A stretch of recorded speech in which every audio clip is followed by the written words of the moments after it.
Welcome students to easy business. Students, हमने अपना insurance का चैप्टर स्टार्ट किया हुआ है और उसमें हमने लास्ट वीडियो में लाइफ इंश्योरेंस के बारे में डिस्कस किया था। ओके, और जो आज हम करने वाले हैं वो हम करने वाले हैं फायर इंश्योरेंस के बारे में डिस्कस, जिसमें हम फायर इंश्योरेंस का मीनिंग करेंगे। ओके, कि फायर इंश्योरेंस होता क्या है और उसकी कैरेक्टरिस्टिक डिस्कस करेंगे कि फायर इंश्योरेंस में क्या क्या चीजें होती है। देखिए student, first of all fire insurance का मीनिंग देखते हैं। एक ऊपर एक हेडलाइन दे रखी है, वो क्या है जी? Fire is a good midwife not a good mistress. ये क्या होता है, बड़े ध्यान से समझना। देखिए, मिस्ट्रेस हो गया मालकिन, ओके। मिडवाइफ जी वाइफ अभी बनी नहीं है, ओके। जब तक वो मालकिन बनी नहीं है तब, अगर जैसे शादी हो जाएगी तो वो तो मालकिन बन जाएगी जी। जब तक मालकिन नहीं बनी तब तक वो क्या है? मिडवाइफ है, ओके। तो फायर के बाद क्या रखा है? Fire is a good midwife not a good mistress. जी, इसका कहने का मतलब क्या है जी? देखिए, मिडवाइफ का मतलब है, ये एक इडियम ले रखा है, ओके। एग्जैक्टली मीनिंग मत लेना। मिडवाइफ वैसे ये क्या है कि जिसका अभी आपके ऊपर कंट्रोल नहीं है, ओके। लेकिन मिस्ट्रेस का मालकिन बनने के बाद उसका आपके ऊपर कंट्रोल है, ओके। यहाँ पे इसका मीनिंग क्या है? Fire is a good midwife. जी, फायर क्या है? एक अच्छी मिडवाइफ है। मतलब जी, जब तक उसका हमारे ऊपर कंट्रोल नहीं है ना, लेकिन हमारा क्या है? उसके ऊपर कंट्रोल है, ओके। मतलब आपका जब तक फायर पे कंट्रोल है तब तक तो फायर बिल्कुल ठीक है। लेकिन जब फायर क्या बन जाए? जब फायर मालकिन बन जाए, फायर जब मिस्ट्रेस बन जाए, तो वो अच्छी नहीं रहती। इसका मतलब क्या है? देखिए, आपके कंट्रोल में जब फायर है, आप उससे क्या करते हैं जी? फायर से आप ये गोल्ड वगैरह बनाते हैं या आयरन को आप मैनिपुलेट करते हैं, सब कुछ, ओके।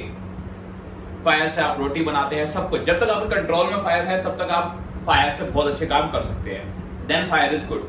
बट जैसे ही फायर क्या होती है? आउट ऑफ कंट्रोल हो जाती है, मतलब मालकिन बन जाती है जी, तब किसकी चलती है? तब फायर की चलती है, तब आपकी नहीं चलती। तब क्या होता है जी? तब लॉस होता है, क्योंकि वो आपके कंट्रोल से बाहर हो चुकी है। जैसे बिल्डिंग में आग लग जाना। देखिए, जब तक आप फायर से कोई काम कर रहे हैं तब तक आपके कंट्रोल में है।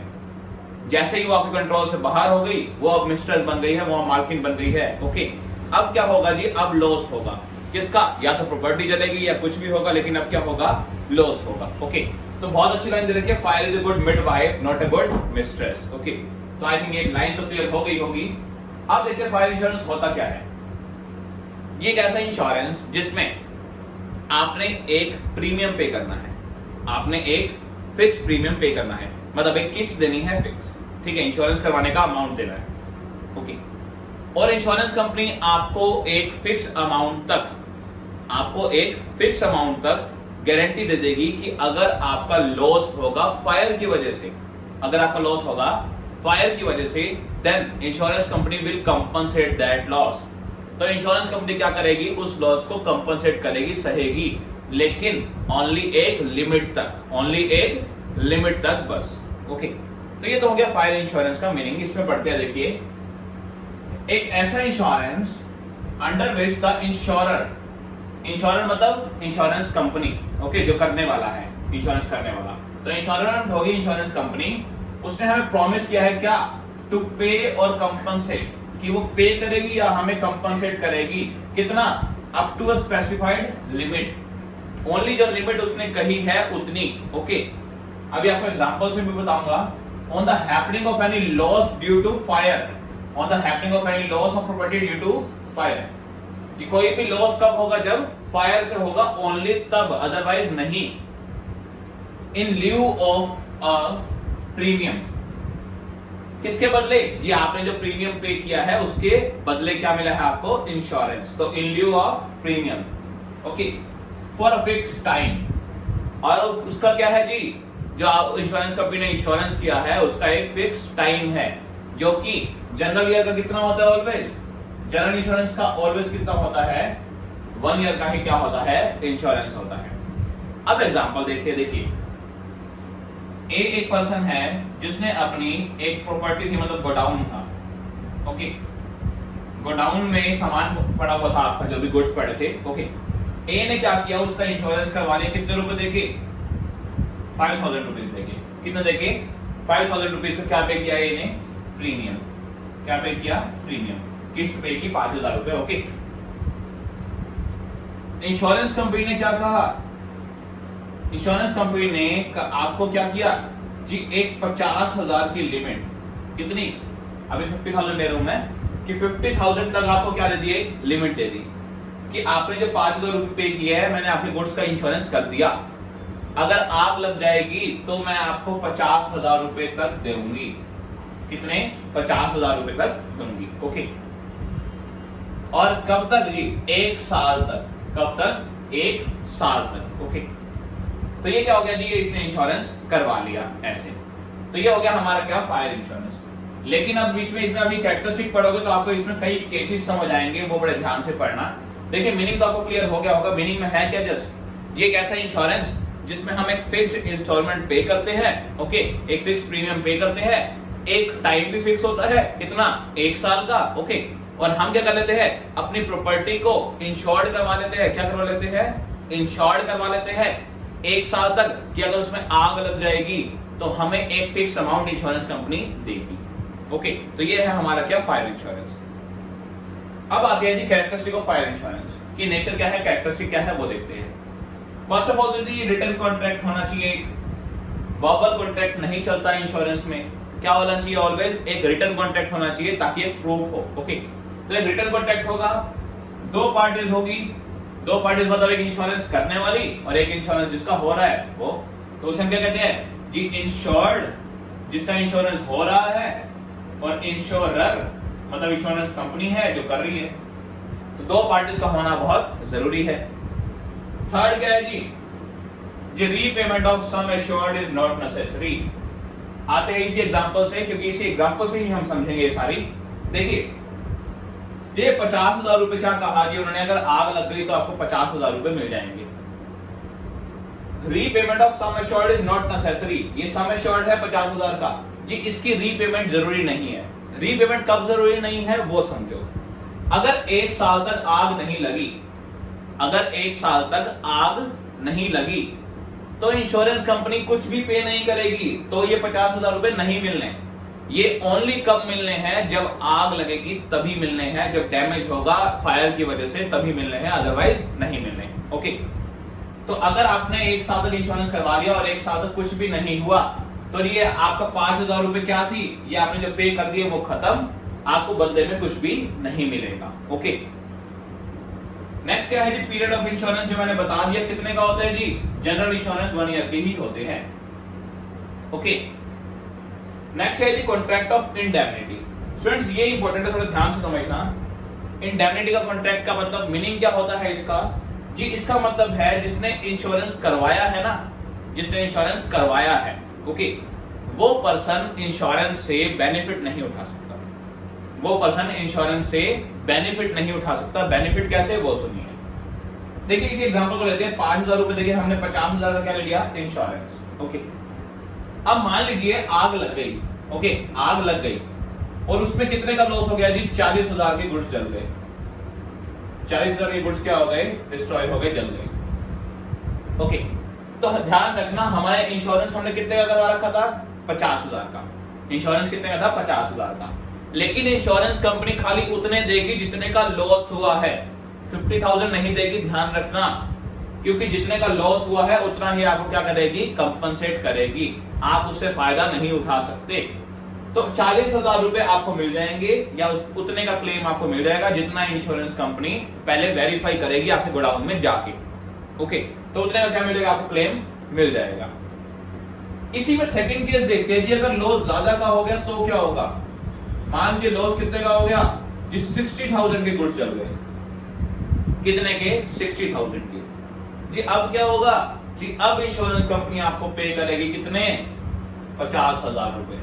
क्यों जी, लॉस तो ज्यादा हुआ है जी। इंश्योरेंस कंपनी ने आपको प्रॉमिस किया था कि वो आपको 50,000 रुपए ही देगी, उससे ज्यादा नहीं देगी, चाहे लॉस उससे ज्यादा का हो तो भी। लेकिन उससे कम का हो तो जितना लॉस हुआ है वो देगी। तो स्टूडेंट ये क्या है, ये है कॉन्ट्रैक्ट ऑफ इंडेमनिटी। क्या इसका मतलब क्या है कि आप इंश्योरेंस कंपनी से बेनिफिट नहीं उठा सकते। ओके, या तो जितने का लॉस हुआ है उतना मिलेगा, या फिर जितने का इंश्योरेंस है उतना। ओके, दोनों में से जो कम हो वो मिलेगा, बस। तो स्टूडेंट आई थिंक ये पॉइंट भी क्लियर हो गया होगा जी। नेक्स्ट क्या है, ओनली प्रोटेक्शन। जी ये इंश्योरेंस क्या है, फायर इंश्योरेंस सिर्फ प्रोटेक्शन देता है, आपकी इन्वेस्टमेंट नहीं है। जैसे हमने पढ़ा था अभी लाइफ इंश्योरेंस क्या है जी, वो प्रोटेक्शन भी है और इन्वेस्टमेंट भी है, कि आपको एक फिक्स टाइम के बाद लाइफ इंश्योरेंस में पैसा मिल जाता है सारा जो आपने लगाया है। ओके, लेकिन यहां पर मैंने आपको अभी बताया था पीछे कि अगर आपको लॉस नहीं हुआ, अगर आपको लॉस नहीं हुआ तो आपको कुछ भी वापस नहीं मिलना। ओनली क्या है जी, 1 साल तक अगर आपने अपनी बाइक का इंश्योरेंस करवाया है तो 1 साल तक आपकी बाइक क्या है, सिक्योर है। बस कि आप अगर आपकी बाइक का कोई डैमेज हो जाता है तो आप उससे क्या कर सकते हो, क्लेम कर सकते हो। ओके, और या फायर इंश्योरेंस है तो आपकी वजह से। ओके, कि हम अगर किसी गोडाउन का करवा रहे हैं या फिर सिलेंडर का, देखिए आपकी मेन क्या होता है डर, आपका मेन डर कहाँ होता है, सिलेंडर, गैस सिलेंडर या एजेंसी, कोई ऐसी एजेंसी जहां पर गैस वगैरह हो। ओके, वहां पर मोस्टली क्या चांसेस होते हैं जी, आग लगने के, तो वहां पर फायर इंश्योरेंस होना बहुत ज्यादा क्या हो जाता है, कंपल्सरी हो जाता है। तो स्टूडेंट्स वहां पर हम क्या करेंगे जी, फायर इंश्योरेंस करवा लेंगे, लेकिन अगर कोई लॉस नहीं हुआ तो खाली कुछ भी वापस आपको नहीं मिलेगा, ओनली क्या है, प्रोटेक्शन है बस। ओके, नेक्स्ट क्या है जी, यूज ऑफ वर्ड इंश्योरेंस। ये भी हमने लास्ट वीडियो में डिस्कस किया था, एश्योरेंस और इंश्योरेंस 2 वर्ड होते हैं। एश्योरेंस क्या होता है जी, एश्योरेंस का मतलब वही है जी, आप पैसा लगाते जाओ, आपकी लाइफ को कुछ हो गया तो पैसा पहले मिल जाएगा, लेकिन उसमें क्या था जी, अगर आपका इंश्योरेंस का टाइम खत्म हो गया है तो आपको वो सारा पैसा भी वापस मिल जाएगा। वो था किसमें, एश्योरेंस में। ओके, लेकिन इंश्योरेंस में क्या है जी, इंश्योरेंस में ओनली क्या है जी, प्रोटेक्शन है बस, कुछ भी वापस पैसा नहीं मिलना। अगेन वही बात है, इसके लिए जब भी हम क्या करें कि हमारा खाली क्या हो, प्रोटेक्शन एलिमेंट हो, तो हम वर्ड क्या यूज करते हैं, इंश्योरेंस वर्ड यूज करते हैं, एश्योरेंस यूज नहीं करते। ओके, और मैंने इसमें डिफरेंस बता रखा है लास्ट वीडियोस में, आप वहां जाके देख सकते हैं। नेक्स्ट आते हैं क्या जी, सरेंडर वैल्यू। सरेंडर वैल्यू क्या है वो सुनिए।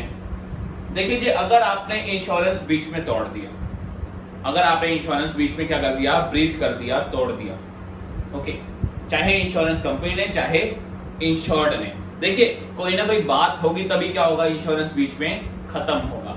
ओके, या फिर मैं कहता हूं जिसने इंश्योरेंस करवाया है ना, उसने इंश्योरेंस क्या कर दिया, सरेंडर कर दिया, छोड़ दिया। तो अगर इंश्योरेंस सरेंडर होता है तो आपको कुछ भी नहीं मिलना।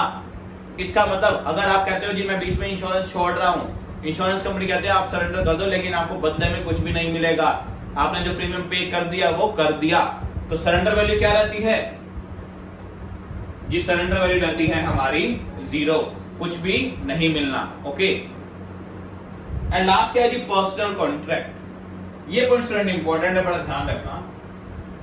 देखिए इंश्योरेंस कंपनी क्या करती है जी, पर्सनल कॉन्ट्रैक्ट में रहती है किसके, इंश्योर्ड के। इसका मतलब क्या है वो समझते हैं। देखिए स्टूडेंट्स क्या होता है, जो कि इंश्योर्ड होता है, इंश्योरेंस करवाने वाला बंदा, कई पर्सन ऐसे होते हैं जो कि फ्रॉड होते हैं। फ्रॉड मतलब वो क्या करते हैं जी, वो जान के अपनी प्रॉपर्टी को डैमेज करते हैं और इंश्योरेंस कंपनी से पैसा लेते हैं, क्लेम लेते हैं। ओके, तो इंश्योरेंस कंपनी क्या करती है जी, ऐसे पर्सन का इंश्योरेंस नहीं करती जो कि क्या करे, फ्रॉड करे। ओके, जो क्या करे, फ्रॉड करे, तो ऐसे पर्सन का इंश्योरेंस नहीं करती। ओके, तो इंश्योरेंस कंपनी जान जाती है इतना कि उनसे कई इंफॉर्मेशन मांगती है कि क्या आपने कभी पहले इंश्योरेंस करवाया है, या क्या हुआ था उसमें, क्या पहले कभी आपने क्लेम किया है, तो कई सारे क्वेश्चंस होते हैं। और उसके बाद अगर उनको लगता है कि इस पर्सन का इंश्योरेंस करना हमारे लिए बेनिफिशियल नहीं है, मतलब ये कहीं ना कहीं फ्रॉड करेगा और हमसे क्लेम करेगा, तो इंश्योरेंस कंपनी उसका क्या करती है, इंश्योरेंस नहीं करती। और ध्यान रखना, अगर आपने एक शॉप का इंश्योरेंस करवा रखा है, ओके, आपने एक दुकान का इंश्योरेंस करवा रखा है फायर का, अगर आप वो शॉप किसी और को सेल कर रहे हो, अगर आप वो शॉप किसी और को सेल कर रहे हो, ओके, और वो जो पर्सन अब शॉप पे आने वाला है, जो खरीदने वाला है, वो पर्सन क्या है, एक फ्रॉडी है। वो क्या है, फ्रॉडी मतलब वो धोखेबाज है। तो वो क्या कर सकता है जी, वो उसका इंश्योरेंस का गलत बेनिफिट उठा सकता है। क्या कर सकता है, गलत बेनिफिट उठा सकता है। तो इस केस में इंश्योरेंस कंपनी इंश्योरेंस कंपनी उस इंश्योरेंस को ट्रांसफर नहीं होने देगी दूसरे पर्सन के पास। ओके, इंश्योरेंस कंपनी कहेगी कि ये दूसरा पर्सन जब आएगा तो इंश्योरेंस खत्म हो जाएगा, इसके पास आप ट्रांसफर नहीं कर सकते। तो इंश्योरेंस कंपनी से बिना पूछे हम इस इंश्योरेंस को ट्रांसफर भी नहीं कर सकते एक पर्सन से दूसरे पर्सन पर। ओके, तो स्टूडेंट ये था हमारा इंश्योरेंस, क्या फायर इंश्योरेंस के बारे में सारा कुछ, जिसमें हमने फायर इंश्योरेंस का मीनिंग किया और हमने उसकी कुछ कैरेक्टरिस्टिक पढ़ी।